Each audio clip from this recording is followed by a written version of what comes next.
شیرین عمر چې تیریږي دریغه دریغه د اوبو په څیر بهیږي دریغه دریغه. احمد شاه درانی چې افغانان یې له درناوي احمد شاه بابا بولي، ډیر د یو ټولواکمن یا امپراتور د پوځي نوبو خاوند، جنګیالي او یو ولسي ملي مشر په توګه پیژندل شوی دی. د نوموړي د شخصیت دا اړخونه دومره متبارز دي چې د شاعر او عارف شخصیت یې تر سیوري لاندې ساتلی دی. ښایي پیغلو او زلمیو افغانانو ته به دا په زړه پورې وي چې دغه ستر تاریخي شخصیت یو عاشق، عارف او حماس شاعر و لیکوال هم و چې په پښتو کې بشپړ دیوان او په دري ژبه هم ترې خواږه شاعري را پاته ده.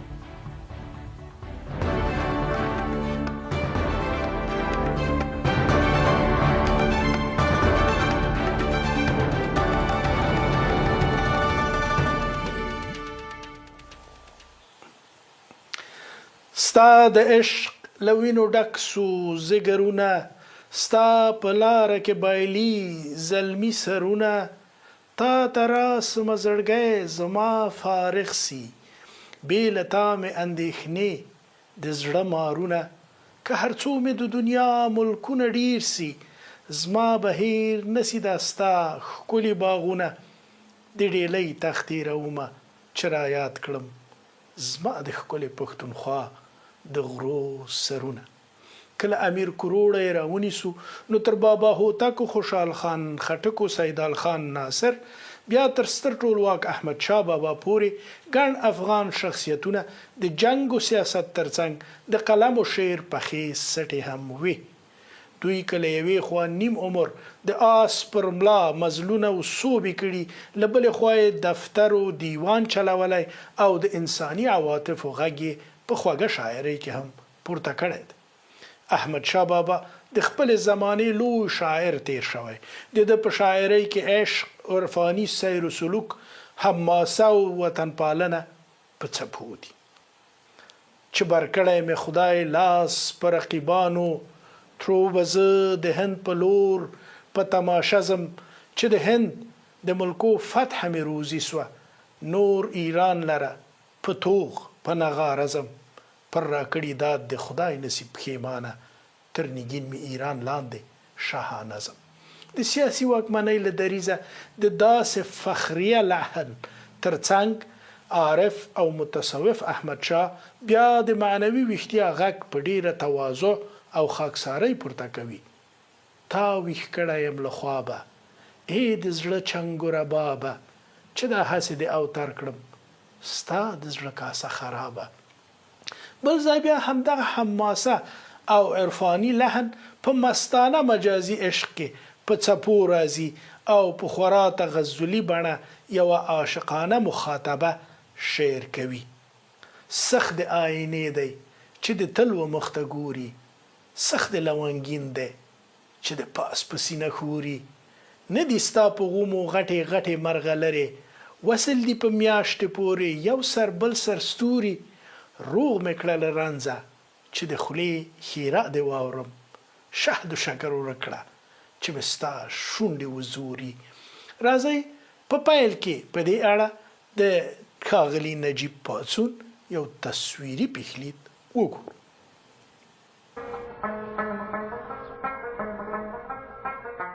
دا د کندهار په زړه کې د نومهالي افغانستان د بنسټګر احمد شاه بابا وروستی آرام ځای دی.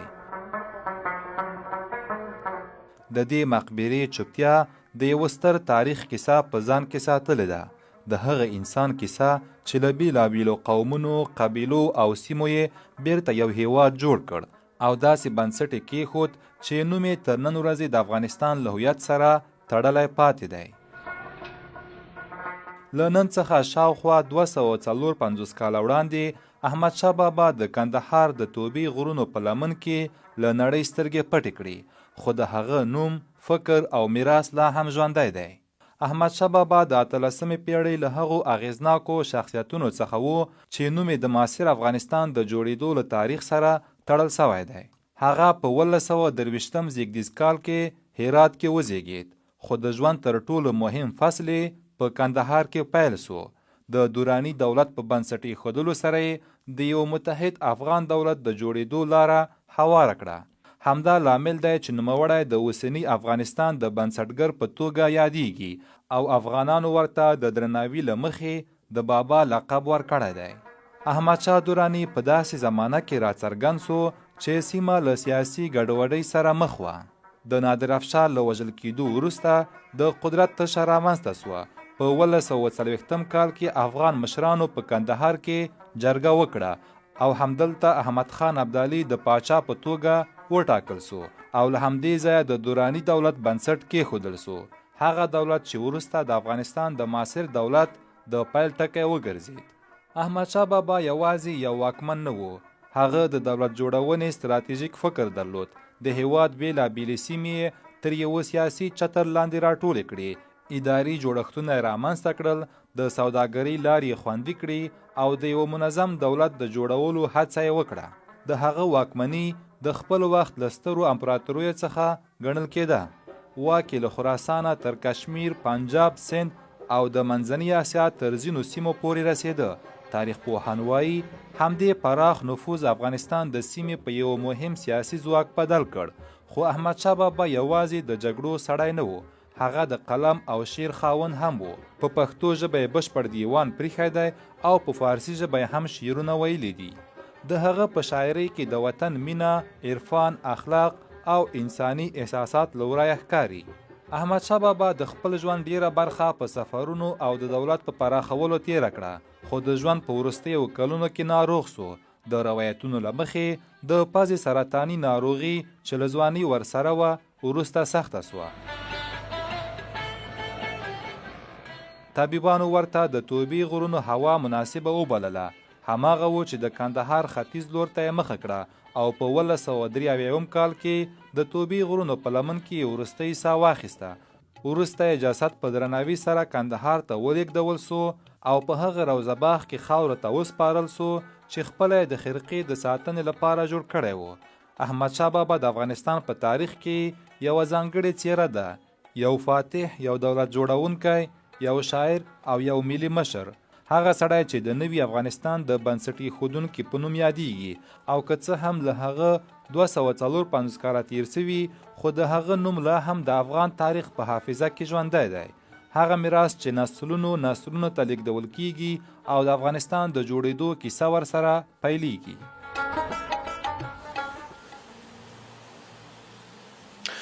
په نننۍ فرهنګي سپړنه کې به د احمدشاه بابا د شاعرۍ په سبکي ځانګړنو، منځپانګه او هنري ارزښتونو تم شو. وبګورو چې د هغه د دوران او ژوند په اړه د هغه په شاعرۍ کې کوم مستندات موندلی او څنګه د هغه د هنري بیان تر شا د هغه شخصیت پیژندنې ته لاره ایستلی شو. دې مهمو پوښتنو ته د ځواب لپاره له موږ سره قدرمن میلمانه دي نوموتی شاعر، لیکوال، څیړونکی او مؤرخ ښاغلی عبدالباري جهاني، پښتونخوا کې د پوهنتون استاد، لیکوال او څیړونکی ښاغلی دکتور حنیف خلیل. دواړو قدرمنو میلمنو ته ښه راغلاست وایم. پیل به له قدرمن جهاني صاحب نه وکړو. ښاغلی جهاني، تاسو په خپله د یو شاعر او تاریخ څیړونکي په حیث د احمدشاه بابا شاعرۍ ته هم له هنري پلوه او هم د تاریخي موادو له پلوه په کومه سترګه ګورئ؟ څومره هنري ادبي ارزښتونه او خواږه پکې نغښتي دي؟ همداراز کله کله په ادبیاتو او شعر کې بیا په تیره بیا چې د واکمن لخوا ویل شوي وي د هغې دورې تاریخي پیښو ته او حوادثو ته هم مستنده لاره ایستلی شو. دې دواړو کې مو کوم یو برازنده لیدلی دي؟ تاسې استاد خلیل صاحب ته او ستاسې ټولو لیدونکو او اورېدونکو ته احمدشاه بابا د شاعري په باره کې تاسې بحث کوئ او دا بحث هم د هغه د شاعري په باره کې دی، خو د شاعري لکه تاسې چې مخکې هم اشاره ورته وکړله د هغه د شخصیت یو وړوکی جز دی. موږ چې د احمدشاه بابا نوم یادو نو د هغه سره د توري د تدبیر د جنرالي د پانیپت د فتح د افغانستان د تاسیس دا مسائل موږ ته ډېر مخته راځي. خو دا مهمه خبره ده چې دغه سړي په داسې حال کې چې په ډېره ځواني کې هم وفات شوی دی، د دومره فتوحاتو ترڅنګ د افغانستان د تاسیس ترڅنګ د اقوامو د یو کولو د تدبیر ترڅنګ د شعر خواته هم توجه کړې ده. دا په خپل د یو لوی کمال دی، لکه د خوشحال بابا چې د ټولې خانې وو، د ټولو جنګونو وو، د ټولو سیاستونو وو، ترڅنګ موږ ته داسې خزانه د ادب پرېښې ده چې موږ یې د پښتو ژبې د ادب لمر بولو. نو احمدشاه بابا هم موږ ته دا عملاً ثابته کړې ده. که څه هم دوی وایي چې احمدشاه بابا مثلا علم دوست سړی و یا ادب پروره سړی و، نو که دا یو موږ ته دا جواب دی، نو دا به موږ هسې په تاریخ کې چا خبر عبارات درلودلی، ده په خپله موږ ته دیوان راپرېښی دی، هم په پښتو هم په فارسي. نو دا عملاً دا ثابتوي چې دې سړي یوازې د تورې خواته توجه نه کوله، نو د قلم خواته هم توجه کړې ده. پاتې شوله د عرفان و د تصوف مسله. دا تصوف اصلا په د هغه زمانې د ټولو شاعرانو د قلم سره یو قسم تړلی شی و، په دې خاطر چې زموږ شاعرانو خپلې ټولې زده کړې په مسجد او په مدرسه کې کړې وې. هلته د مثنوي سره د مثلا د منطق الطیر سره، مثلا د جامع د نفح الانس سره، د دې سره د دوی سروکار راغلی و. نو په دې خاطر په ادبیاتو کې دا د تصوف مسله هم راغلی ده. کنه زما په عقیده باندې احمدشاه بابا کوم صوفي نه و، که څه هم د صوفیانو معتقد سړی و. د میا عمر د څوکنو بیخي د مرید بلل کېږي. د میا فقیر الله صاحب سره روابط درلودله، د شاه ولی الله صاحب سره روابط درلودله. نو ځکه په شعر کې کله کله د تصوف کلمات هم راځي. یوازې پر یو شعر باندې یا پر څو شعرونو باندې موږ دا قضاوت نشو کولی چې دا پلانی شاعر صوفي شاعر و. مثلا خوشحال خان خټک چې ټول ژوند یې د تورو په میدان کې تېر شوی و، د تصوف سره هېڅ ارتباط نه درلودی. هغه هم اته تصوفي شعرونه لري، لکه مثلا هغه څوک کعبې لري روان دي په هی هی، څوک دیورې لري روان دي په جی جی، عاشقان یې 100,000 یغو محبوب بهر لوري ورپسې دي په پی پی. یعنی دا شاید د خوشحال خان خټک عقیده نه و، خو د په اشعارو کې دغه کړي دي، انعکاس کړي دي. نو دغه راز د احمدشاه بابا په اشعارو کې هم که چیرې تصوف لیدل کېږي، نو هغه د هغه د زمانې تاثیرات کې نه د عقایدو. موږ احمدشاه بابا چې پېژنو زیاتره د حماسي شعرونو په حساب باندې پېژنو، لکه تا چې مخکې وویل چې عاشقانه شعرونه یې هم ویلي دي، عارفانه شعرونه یې هم لیکلي دي. خو مقصد به هره برخه کې د شعر قلم ځغلولی دی. او د پښتو د شاعرانو څخه یوازې خوشحال خان خټک دی چې د هغه دیوان په خپل د پښتو ژبې یوازې د ادب نه دی، بلکې د پښتنو تاریخ هم پکې کې دی. نو د نورو شاعرانو په شعرونو کې متاسفانه موږ چندانې د زمان و پیښو ته اشاره نه وینو، او دا د احمدشاه بابا شعرونو دي چې موږ ته راپاته دي، چې په هغه کې د زمانو پیښو کې یا په هغه پیښو کې چې دوی په خپله برخه لري د هغو څخه موږ ته بیان کوي. لکه تا چې هغه یو بیت ووایي چې نن بیا هسې د ګلزار په ننداره ځم چې له یاره سره جوړ هم کناره ځم چې برکړی مې خدای لاس پر رقیبانو ترو به زه د هند پر لور په تماشه ځم چې د هند د ملکو فتح مې روژه سوه نور ایران لره په توغ په نغاره ځم پر دا کړي داد د خدای نسې پښیمانه تر نګین مې ایران لاندې شاهانه ځم معشوقې د ایران ډېرې ترکي شوخې خدای چې راکړي ترکي هند ته دوباره ځم زه تسخیر د ولایت د خدای په داد کړم په مدد د حبیب هره خوا تازه ځم چې زما د ولایت فتح روزي سوه ترو به څه د یار له نازه کناره ځم احمد شاه دنیا فانی ګڼم چې نسته دنیا پاته له ایمانه به سره ځم. نور بنوزو ډیره زیاته مننه جهاني صاحب دې بحث ته بیرته راګرځو. قدرمن ډاکټر صاحب انیف خلیل که د احمد شاه بابا زمانې ته نږدې ادبي زمانه له سبکي ځانګړنو یا د سبک پیژندنې له نظره داسې په دریو برخو وویشو چې روحاني سبک د بایزید روخان د پلویانو شاعرانو که هغه د ارزانی خیش کې که دولت لوانې دی که میرزا خان انصاري دی او که دا نور دي د دوی یو سبک باندې وویشو د خوشحال خټک چې قدرمن جهاني صاحب هم ورته اشاره وکړه او د کورنۍ هغه اشرف خان هجري دی که تر کاظم خان شهدا پورې او عبدالقادر خان خټک و نور دي که دا یو بیل سبک وګڼو او بل د هندي سبک شاعران وګڼو له رحمان بابا او حمید مومند و کاظم خان شهدا او تر بیدله پورې تر نورو دغسې مشهورو شاعرانو د حنان بارکزي و د نورو په شمول د دې ټولو سبکي ځانګړنو په نسبت د احمد شاه بابا سبک متفاوت دی، هم د ژبې له نظره د ژبې د پرداخت له نظره هم د محتوا له نظره هم د شاعرانه ترکیبونو له نظره یو څه ژوندی تحرک د په شعر کې ښکاري. تاسو په دې باندې آیا یو جلا سبک بولئ که سبک وي نو بیا به خامخا پیروان درلودل او که نه دا موږ ته داسې ایسي د هغه د شخصیت او د هغه د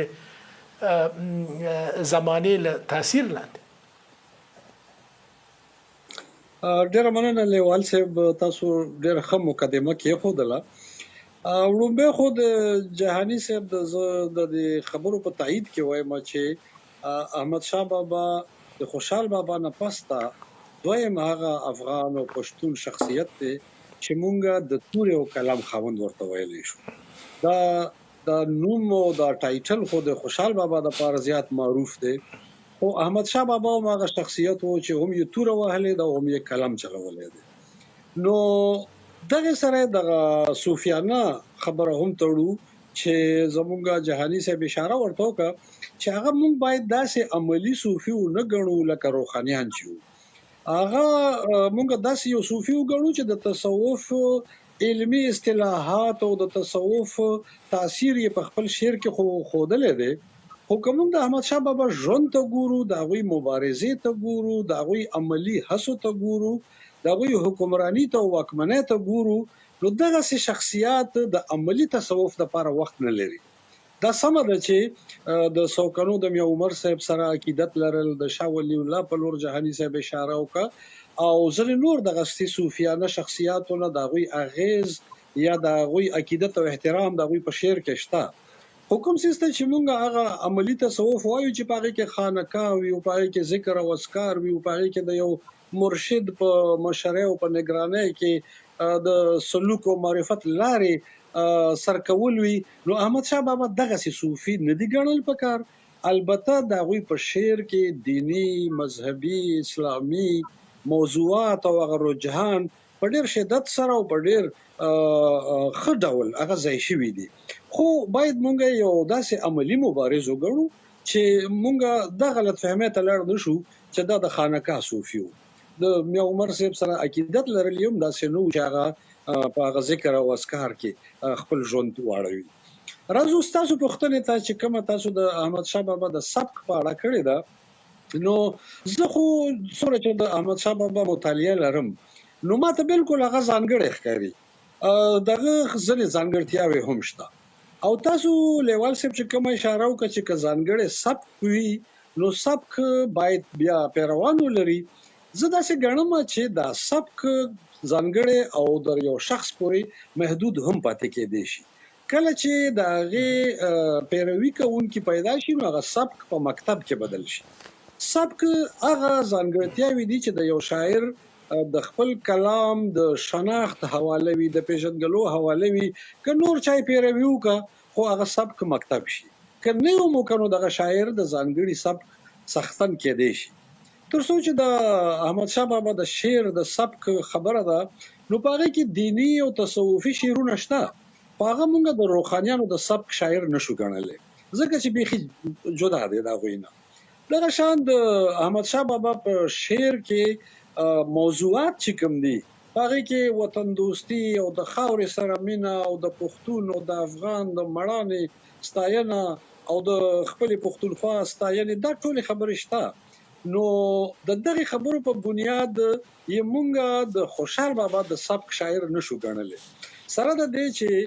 حبیبي صاحب د هغوی د احمد شاه بابا د سبک په اړه ویلي چې دا د خوشحال بابا د سبک شاعر دی. خو وروسته چې حبیبي صاحب پښتانه شعرا کې کومه تبصره کوله نو هغلته بیا ویلي دي چې حمزه بابا چې احمد شاه بابا د رحمان بابا د سبک شاعر دی. اوس د رحمان بابا سبک کې هم چې کوم شعرونه د سبک هندي د تاثیر سره سمون خوري او ډېر پیچلي دي او ډېر نادره یو مشاهده په داسې یو د غزلیز تکنیک کې وړاندې کړې ده چې هغه ځینې ډېر مشکل شعرونه لري. نو احمد شاه بابا بیا داسې هم نه دی، د هغه په شعر کې مشکل پسندي نشته او د هغه په شعر کې هغه ډېر ټکنیک او صنایع بدایع او ډېر پیچلتیا هم نشته. نو مونږه داسې ویلی شو چې د رحمان بابا د شاعرۍ ځینې موضوعات خو به یې پکې، یعنې دا سبک باید مونږ په دوو حوالو وڅېړو. یو موضوعات دي، محتوا ده، او یو د وینا انداز دی او هغه ژبه ده، هغه ترنم دی، هغه د غزل او د شاعرۍ هغه ټکنیک دی، تلازمي دي، نسبتونه دي. دغه د سبک دویم اړخ دی چې ډکشن ورته وایي په انګریزي کې. نو که موږ د احمد شاه بابا موضوعات راخلو نو په موضوعاتو کې به د خوشحال بابا موضوع پیدا شي، د رحمان بابا موضوع هم پیدا شي، د حمید او د کاظم خان هم پیدا شي، خو د هغوی د سبک شاعر بیا هم نه دی. تاسو چې په کوم شعر نه ابتدا وکړه شیرین عمر چې تیریږي دریغه دریغه، دا بیخي موضوع د رحمان بابا ده چې تر ورخ تیرې اوبه بیرته نه جاروزي تیر ساعت په بیرته بیا. خو دا موضوع یوازې رحمان بابا او احمد شاه بابا نه، په لسګونو نورو شاعرانو بیان کړې ده. نو دغسې په 200 شعرونو کې د محتوا په حواله د موضوع په بنیاد مونږ یو شاعر د هغه بل شاعر د مکتب یا د سبک سره نشو تړلی. د حمید بابا د کاظم خان شاید د نازک خیالۍ خو بالکل په احمد شاه بابا کې اثرات نشته. اوس راځو دې ته چې احمد شاه بابا په خپل شعر کې د خپل سبک یا د ځانګړي سبک خاوند څنګه دی. زه داسې ګڼم چې د احمد شاه بابا په شاعرۍ باندې ولسي رنګ زیات غالب دی. کله کله د غاړو اثرات د احمد شاه بابا په شعر کې راشي، کله کله د هغه ژبه داسې وي چې بیخي د ولس ژبه وي،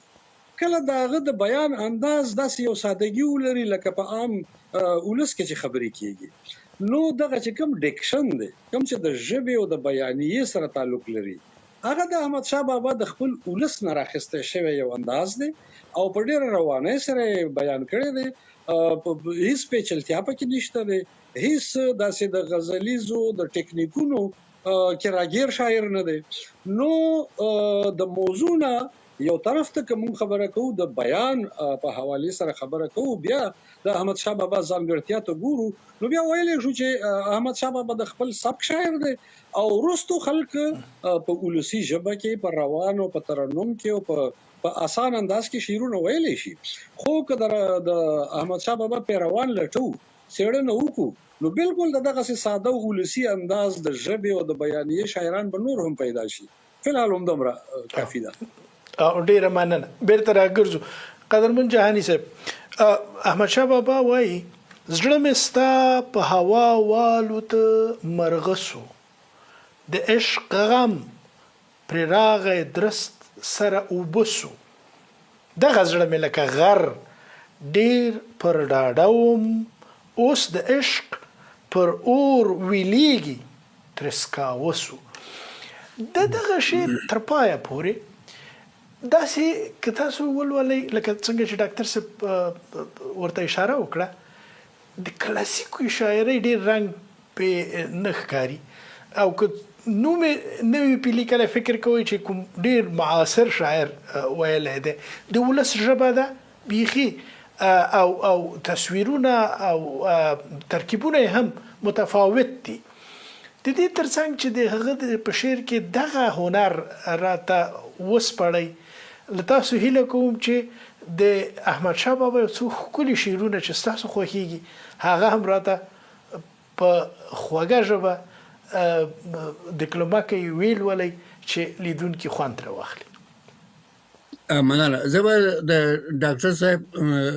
خلیل د خبرو په ادامه او په تایید باندې وایم چې احمدشاه بابا د خپل ځانګړي سبک داسې څښتن دی چې بل چا یې پیروي نه ده کړې. خو زما په عقیده احمدشاه بابا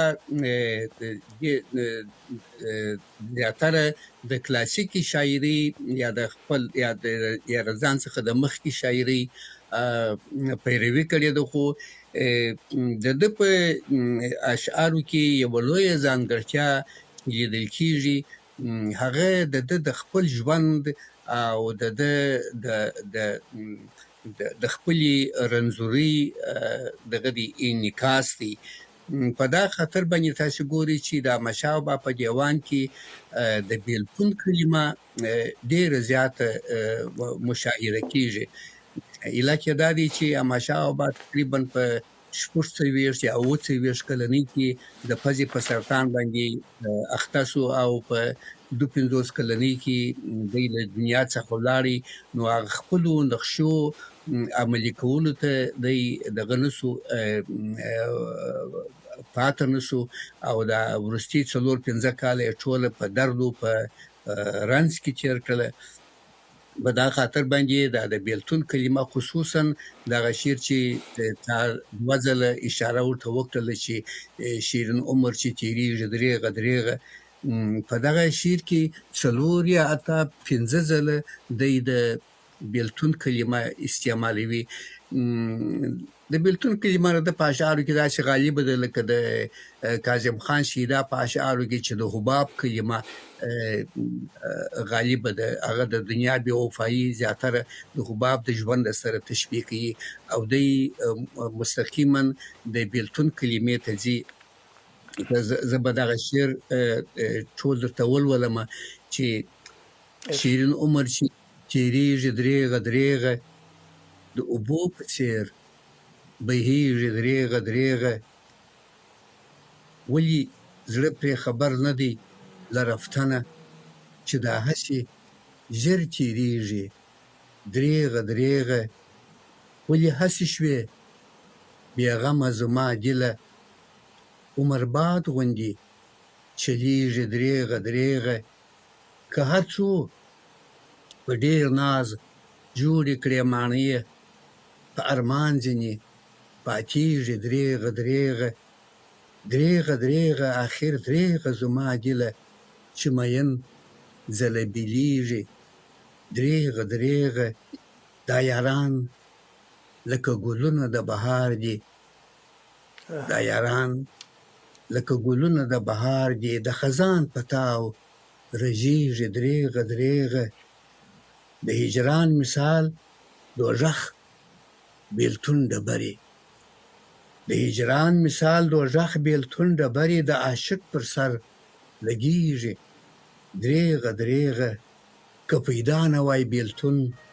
دیدن به مړ وو، له دیدنه خو بهېږي، له دیدنه خون بهېږي دریغه اشنایی په مثال ګل بیلتون یې خار دی خار شي سخت هله څرخیږي دریغه احمدشاه به څه هوس کا وخت غم دی د بیلتون نوبت غږیږي دریغه موږ ګورو چې په دې شعر کې دې اندازې زیات بیلتون کلمه زیاته یاده سوې ده او د دې شعر څخه د ده یو قسم د ژوند څخه مایوسیت څرګندي د ده د شانو د عظمتو د تورې سره دغه ډول شعر نه ښایي مګر څرنګه چې دی ناجوړه دی او په ډېره ځواني کې د ډېر لاعلاجه مرض سره مخامخ و چې هغه د فجر سرطان و نو په دا خاطر باندې د بیلتون کلمه په دې دغه کې په شعر کې ډېر راغلې ده نور شعرونه هم شته مثلا په شمال د بیلتانه به راضي نشم زه په خوښ یم په وصال که وصال وي په اورو کې په وصال د یار به څرنګه جوړیږي هغه زړه چې بیلتانه کړ په چړو کې نو مه اخله د بیلتون ای احمدشاه له بیلتونه ریز مریزم په هډو کې څونه ډېر بیلتون دی استعمالي علت یې همدغه دی چې دی د ژوند څخه دغه بیلیږي یا مثلا زړه مې سوځي د بیلتون له سخته داغه زړه مې سوځي د بیلتون له سخته داغه چې همیش مې لوګی خیږي له دماغه زه د اوښو باران اورم غونچه خاندي خدای دې نه کا دا هوس د ګل له زاغه زه احمد د یار پر لور په سر وردرومم د بیلتون په تیاره هسې بېچراغه بیا هم د بیلتون کلمه چې ځوروي او د یادوي او بالکل تصادف ما سره هم داسې یو هغه و چې د همدې ژوند او د زمانې له بېوفایۍ او لنډوالي نه پکې شکایت شته یو دوه درې بیته یې دي راغله په موږ هسې یوه ټګه زمانه ډکه له بې قدرو له بې دردو هم خانه دا یو بې کماله د کمال پوښتنه نشته روغه له احمقو یګانه زړه تړلی دا رنګ زمانې پورې عبث دی جوړه د حباب په دود لږ باد یې بهانه هغه چا چې زړه دی په جهان پورې تړلی شو خاورې د دهر له وطنه بېګانه راشه د وفا تمه ترې مه کوه احمده بې وفا دنیا ده بې وفا د زمانه بالکل همداسې ده ډاکټر صاحب خلیل دا معلومیږي چې احمدشاه بابا د دې ټول قدرت او سیاست سره په د ژوند په اړه یو واقعبین نظر درلودلی دی او دای تر ځان وروسته په تیره بیا په اسلامي نړۍ کې او بیا په ختیځو مفکرانو کې ډېر اغیز پریښی دی علامه اقبال د شخصیت یو ډېر سخت مینوال او مرید ګڼل کیږي دته شعرونه ویلي دي د تاثیر په وروسته ادبیاتو لویو شخصیتونو باندې هم په سیاسي لحاظ او هم په فرهنګي لحاظ څنګه څېړئ؟ او لیوال صاحب ډېره مهمه خبره مو وکړه احمد شاه بابا خو د شاعر سره یو واکمن و د یو ډېرې غټې سیمې واکمن و نو هغه خو د تاریخ داسې یو برخه ده چې په ډیرو هیوادونو کې په احمد شاه بابا باندې لیکونه تاریخونه او دغه په کارنامو او دغه په هڅو مبارزه باندې ډیر کار شوی دی خو موږ چې د شاعر په حیثیت هم خلو نو د شاعر په حیثیت هم احمد شاه بابا ته یو ډیر درناوی او ډیر احترام وړاندې شوی دی په دغه مشرقي نړۍ کې البته تاسو چې د علامه اقبال خبرو کا نو علامه اقبال خو موږ تاسو ته پته ده چې ټول افغان ملت او د افغان ملت ډیر لوی شخصیات په خپل شعر کې یاد کړی دي په فارسی کې هم په اردو کې هم تر دې چې په خوشحال خان خټک خو په انګریزي کې هم لیکونه کړی دي او په ځینو نورو شخصیاتو هم شعر او نثر دواړه لیکلي دي خو د احمد شاه بابا په اړه چې د اقبال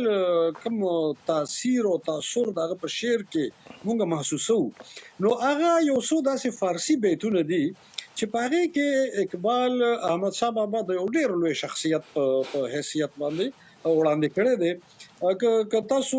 اجازه راکوئ نو زه د اقبال د احمد شاه بابا په اړه هغه یو څو فارسی شعرونه هم وایم او د هغه فارسی شعرونو ما یو منظومه ژباړه هم کړې ده په پښتو کې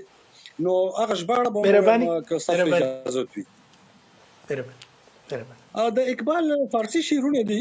چې مرد ابدالی وجودش آیته مرد ابدالی وجودش آیته داد افغان را اساس ملته آن شهیدان محبت را امام آبروی هند و چین و روم و شام نامش از خورشید و مه تابنده تر خاک قبرش از منوتو زنده تر عشق راز بود بر صحرا نهاد تو ندانی جان چی مشتاقان داد آن جوان کو سلطنت ها آفرید باز در کوه و قفار خود رمید آتش در کوه سارش برفروخت آتش در کوه سارش برفروخت خوش آیار آمد بیرون یا پاک سوخت دا د اقبال فارسی شعرونه دي احمد شاه بابا ته نظرانه ده ما د دې پښتو ژباړه داسې کړې ده چې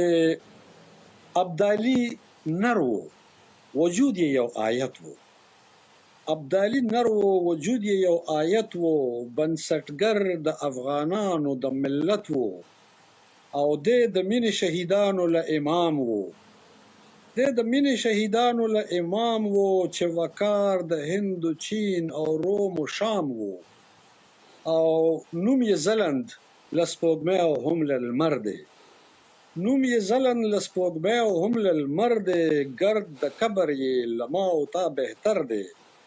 د عشق راز چې را څرګند یې په صحرا کړو د عشق راز چې را څرګند یې په صحرا کړو خبر نه یې ځان قربان یې په وفا کړو او چې ملکونه یې آباد کړل هغه ځوان و بیا به هم د شاړو غرو په لور روان و او لکه سره لمبه د تور غرو په سر شو لکه سره لمبه د تور غرو په سر شو یا خو پاک شو په لمبه کې یا سره زر شو ډیر عالی ډاکټر صاحب ډیره مننه دوه درې نورې مسئلې چې د دې ترڅنګ د احمد شاه بابا د شاعرۍ په اړه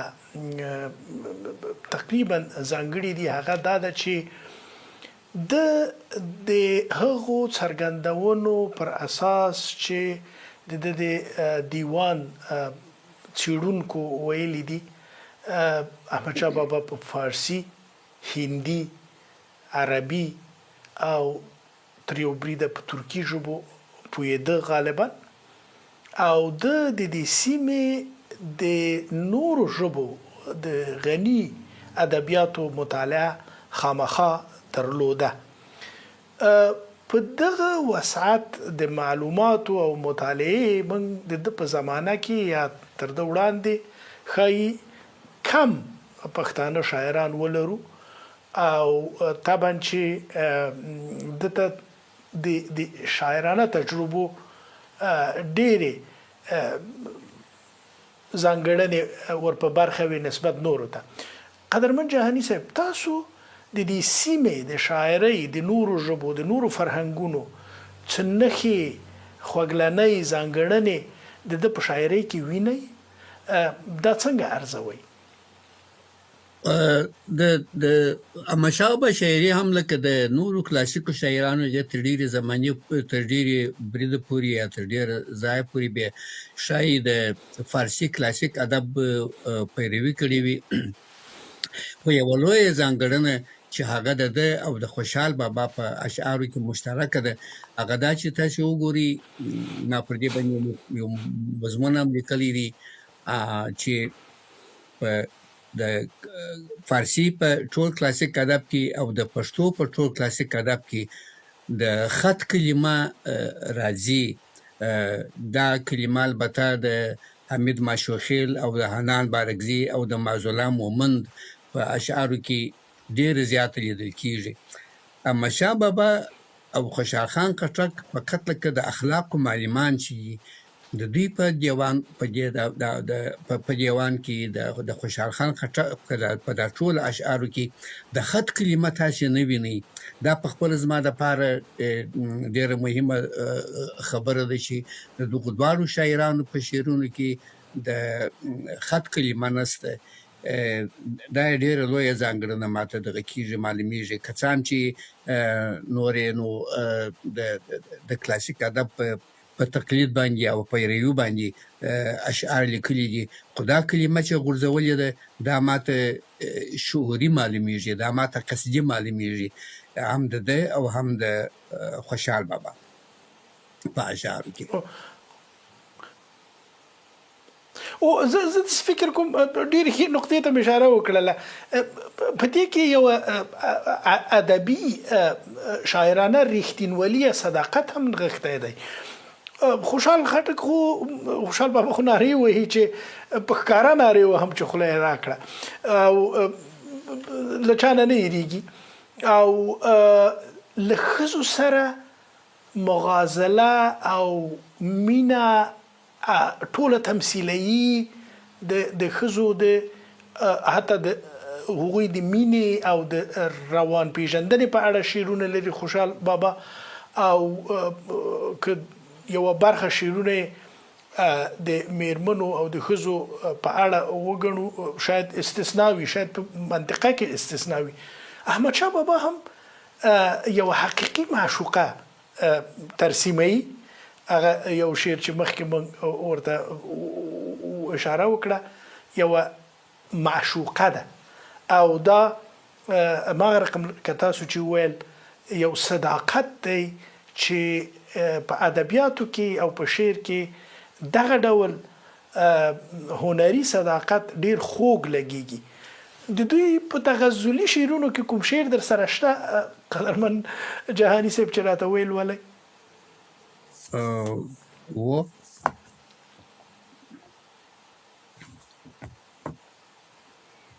غم دې مه وینم دلداره، غم دې زړه باسي له کاره، ستا دیدن زموږ ګلشن دی، دا ګلشن دی بې له خاره، د مخ ګل تازه بهار دی، د مخ ګل تازه بهار دی، ګل بې خار مسه بې واره، چې یې دم په دم شریک وي بې دم زیست نسي ستاره، یار مې ګل زړه مې بلبل دی، بلبل نه وي بې چغاره، ګل تازه بلبل چغار کا، ګل تازه لره سهاره، تل د شپې زړونه خازه وي، د سحر باد له ګلزاره، د عشاقو زړه بیدار کا، چې ثنا کا له یلداره، احمدشاه زړه دې بلبل دی، احمدشاه زړه دې بلبل دی، چې ثنا کا تل له یاره. ډېر عالي، مننه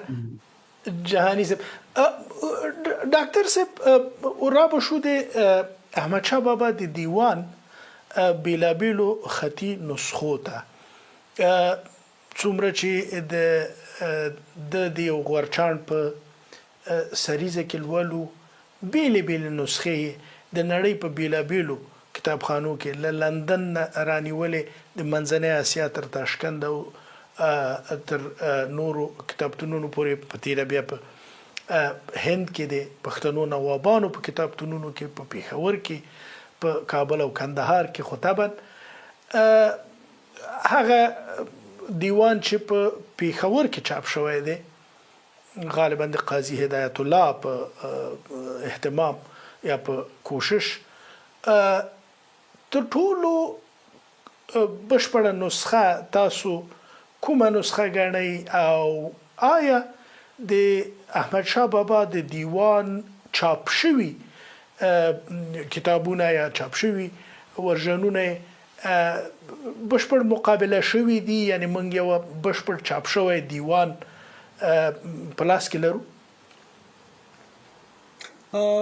ډېره مننه لیوال صاحب. داسې ده چې د احمدشاه بابا د دیوان کلمي نسخې زیاتې موندل کېږي. تاسو چې کومه اشاره وکړه د نړۍ په ډېرو کتابتونونو کې چې تاسو پکې د نوابانو د هند د نوابانو یادونه خو وکړه، خو په هند کې چې کومه رامپور کې رضا لایبرري ده، نو په هغې کې هم د احمدشاه بابا د دیوان کلمي نسخه شته. او زلمي هیوادمل صاحب چې بیا په هند کې د پښتو ژبې د ایجاد او ودې پړاوونه لیکل، نو ځینې نورو نسخو سره دغې ته هم اشاره کړې ده. د احمدشاه بابا د دیوان وړومبی خو پښتو ټولنې چاپ کړی دی په کابل کې، په فارسي شعرونه یې مالته چاپ شوي دي، خو د پښتو خو یې بشپړ دیوان دی. بیا چې موږ دا د پښتونخوا د پېښور یونیورسټۍ د پښتو اکاډمي د دیوان ته راځو، نو دا قاضي هدایت الله صاحب چاپ کړی دی د خپلې سریزې سره او په 1966 کې، او مولانا عبدالقادر هم په هغې باندې یو وضاحتي خبرې لیکلې دي، یو سریزه یې پرې لیکلې ده. زه داسې ګڼم چې ما څومره د پېښور دغه دیوان کتلی دی د پښتو اکاډمي، نو په هغې کې د احمدشاه بابا د نسخو تعارف او پیژندګلو نشته او دغسې اشارې نشته چې دا نسخې چېرته موندل کېږي. سره د دې چې د پښتو اکاډمۍ سره هغه اسانۍ هم شته چې د احمدشاه بابا د دیوان کلمي نسخو ته لاسرسي وکړي. بیا په پښتو ټولنې چې کوم دیوان چاپ کړی دی، په هغې کې د کلمي نسخو چې دا څومره زیاتې موندل کېږي د هغې مکمله پیژندګلو نشته. نو د احمدشاه بابا د دیوان خو چې کوم موږ داسې ګڼو چې کومه بشپړه نسخه ده، نو په چاپ نسخو کې خو موږ د پښتو اکاډمۍ ته ځکه ویلی شو چې دا وروستی ده، او وروستی نه مراد دا دی چې دا یو داسې ادارې کړې وه چې هغوی خپل هغه وسایل پرې لګول او نورو ځایونو ته یې رسایي کوله، خو د هغې باوجود یې دغه کلمي نسخو یادونه ونه کړې شوه. زه داسې ګڼم چې د احمدشاه بابا دیوان یو وارې بیا چاپ کول پکار، او د هغه چاپ نسخو سره چې څومره کلمي نسخې موږ ته اوس په دې موجوده صورتحال کې په دې نوو حالاتو کې په لاس راتلی شي، نو باید چې دغه متن سره یو پرتلنه وشي او موازنه وشي، او دا امکان ډیر لري چې د احمدشاه بابا په کلام کې اضافه وشي. ځکه چې موږ ګورو چې د ځینې د رحمان بابا دیوان د بلا ډیرو نسخو نه کامل صاحب او کلندر صاحب مرتب کړو، دغه شان نور دیوانونه د ډیرو زیاتو نسخو نه مرتب شوي دي، خو د احمدشاه بابا دیوان کې مونږ دا نه وینو چې د کم ځای نسخې نه استفاده شوې ده. نو چې نه ده شوې د دې مطلب دا دی چې دغه د پښتو ټولنې او د پښتو اکاډمي پېښور یونیورسټي چاپ نسخو ته مونږ په هر لحاظ بشپړه خو نشو ویلی. البته که مونږ ګورو چې وروستی کومه یو ده، نو هغه د پښتو اکاډمي د شاید چې د پښتو اکاډمي دغه نسخه کې کلام هم زیات وي او هغه متن سره هم خواري زیاته شوي، خو بهرحال د احمدشاه بابا د دیوان بشپړه نسخه چاپ شکل کې لا تر اوسه نه لرو، باید چې د نوي سره پې کار وشي. ډېره زیاته مننه قدرمن جهاني صاحب. زه په همدې مسله راځم چې تاسو د احمدشاه بابا د چاپي دیوانونو له بشپړتیا نه راضي یاستئ؟ تاسو کوم چاپي دیوان بشپړ بولئ چې بیا په تیره بیا ځوانانو ته د هغه سپارښتنه وکړو چې هغه ومومي او دغه شاعري ولولي؟ زما په عقیده پر دې د احمدشاه پر دیوان باندې تر ټولو بهترین کار چې کړی دی هغه په دې وروسته کې معصوم هوتک کړی دی. هغه د ډېرو کلمي نسخو معرفي هم کړې ده، او دغه دیوان په څیر ما بل کامل دیوان نه دی لیدلی، په دې کې حتی په لسهاو یا حتی په سلهاو غزلې دي چې په نورو دیوانونو کې نشته. د بیخي ډېرو کلمي نسخو څخه استفاده پکې کړې ده، دغه جوان دي چې تقریبا 3 کاله مخکې کې لږ واضح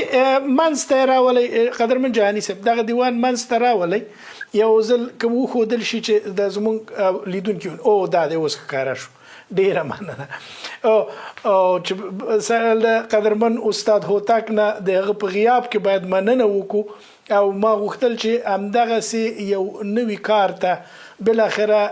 د قدرمنو لیدونکو پام راوړو چې پر احمد شاه بابا دیوان باندې تر هغه نسخو چې قدرمن ډاکټر صاحب اشاره وکړه وروسته هم کار شوی دی او دا زیره جهانی صاحب راک هیله ده چې مونږ په دې برخه کې دغه دیوان د لا ډیر چاپ په اړه چې تیراژ ډیر شي او ډیرو خلکو ته ورسیږي زه فکر کوم چې د استاد هوتک کار له هر پلوه یو بشپړ او د اعتماد وړ کار دی استاد هوتک زموږ د څېړنیزو هڅو او کارونو په پښتو ادبیاتو کې یو لوی نوم دی ډیر زیاته مننه کوم بل شعر جهانی صاحب تاسو غواړئ چې ویل ولئ او بیا به یو یا 2 دقیقې ډاکټر صاحب ته د وروستیو خبرو دپاره وخت ورکړو مهرباني کوم شعر لولی دی احمد شاه بابا زړه بلبل ولاله ګل بچان هلاکه روغ به نشي که جلبر یې بیا دوا کا د چمن بلبل به بیا هوس ونه کا که یو ځل ښکاره د مخ ګلې لالا کا د عاشق سر به قلم په یوه دم کا د غمزې په تیغ ښکاره که یې شهلا کا د خدنګ باران د عشق پر وطن اوري د خدنګ باران د عشق پر وطن اوري بې له یاره خوار عاشق اسره د چا کا د هغه عاشق سر غوڅ سه چې یې دریغ کا د هغه عاشق سر غوڅ سه چې یې دریغ کا چې له سره وایه نه که څه پروا کا په نفس نفس و یار ته په سجود وي په ژوندون یې چې له تنه سر جدا کا مینه اور دی پتنګانو سر پرې کښېښود مینه اور دی پتنګانو سر پرې کښېښود د یار دید د مرګ پیاله ځان پرې فنا کا د جلبر نظر خدنګ دی خطا نزي که هر څو عاشق مرغه ځان په هوا کا چې شعله یې د پیزوان ښکاره پر ګل سوه و هر ګل ورته سجده ځکه به وراکا چې لښکر د یار د زلفو مخامخ سي زړه که هر څو بادشاه سي ماتې پیدا کا دا مهم د عشق آسان نه دی احمده دا مهم د عشق آسان نه دی احمده دا مهم دی خدای په داد کا خدای راکا ډیره زیاته مننه قدرمن جهانی صاحب هیله ده چې ډاکټر صاحب کومه خبر نه وي پاتې ځکه زموږ وخت له بعده مرغه پای ته ورسېده